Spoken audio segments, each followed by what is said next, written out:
if the answer is within us, why aren't we talking to ourselves? Why aren't we asking ourselves what we need to know, right?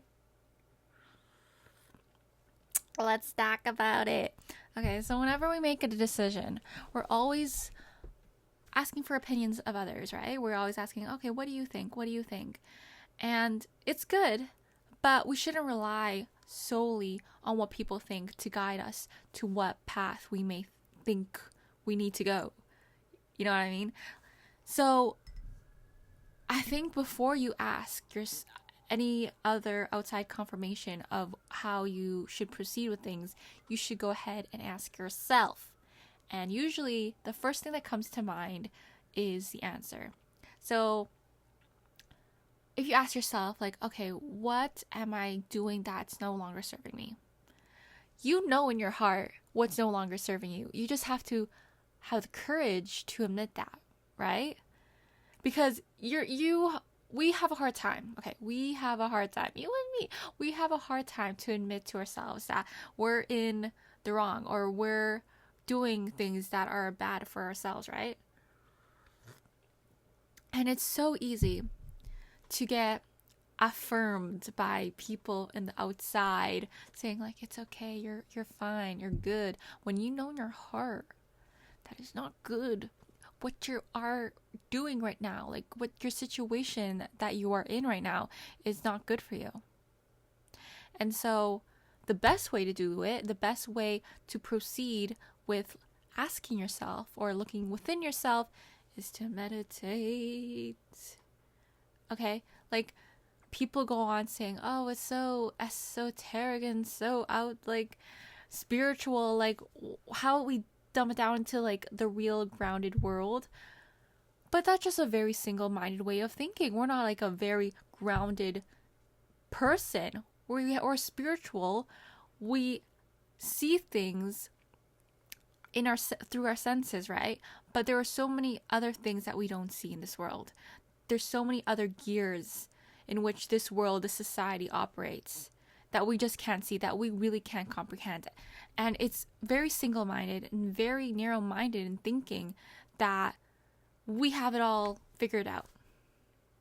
If we had it all figured out, then why are we still discovering things today? Why are we still having problems like today? No, we don't have it figured out. It's a continuous battle of trying to figure things out, right?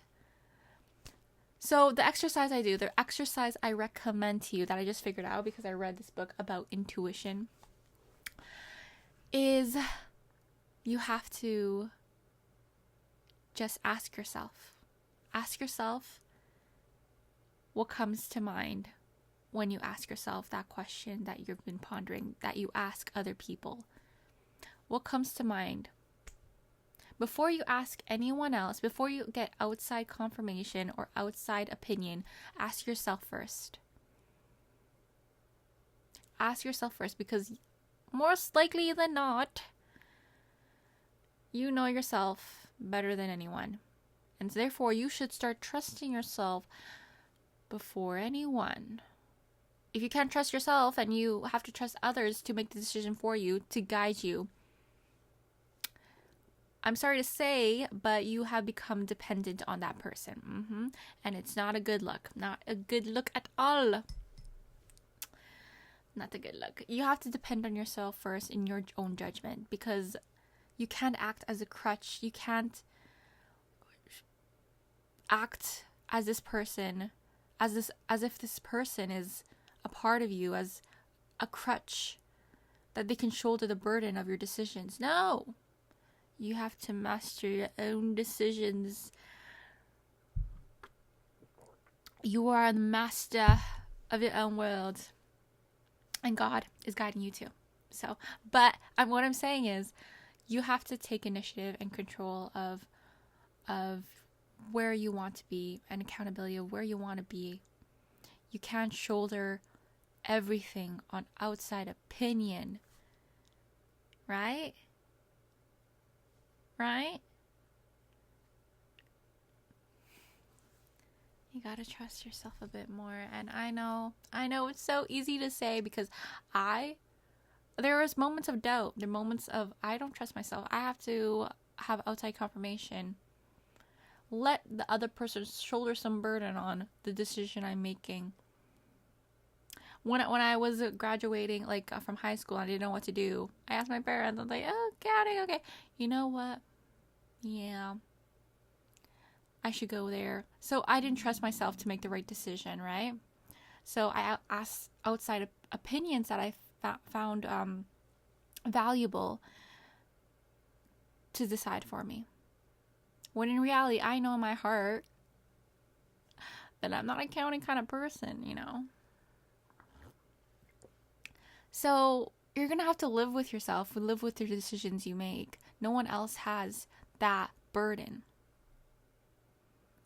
You have to live with the decisions that you make. And so don't you think you should take control of the decision you make? Don't you think? Don't you think you have a say? Don't you think you have full autonomy on that aspect of your life? Don't you think you should take control of it? The thing is, like, it is hard. We need to always reevaluate and check in with ourselves to make sure that, is this decision of mine, is this value or moral viewpoint of mine coming from a place of internal deliberation, or is it coming from outside sources and outside opinions? So, what can we do? What can we do to make sure that this happens? This internal evaluation happens in order to be the best you can be. Well, what I figured out, it's, you know, when that exercise, when you start with a word, and then that word you kind of think of another word, another word that relates to it, and it keeps on going and going like a chain. I think you should ask your question and see what thoughts pop up. And what thoughts pop up, don't ignore them. Acknowledge them. If you ignore people, they're still going to be there. The disease is still going to be there. It's not going to go away if you ignore them. Nope. No siree. If you ignore a bully, the bully's still there. Causing disease, causing turmoil. Maybe not to you if you ignore them.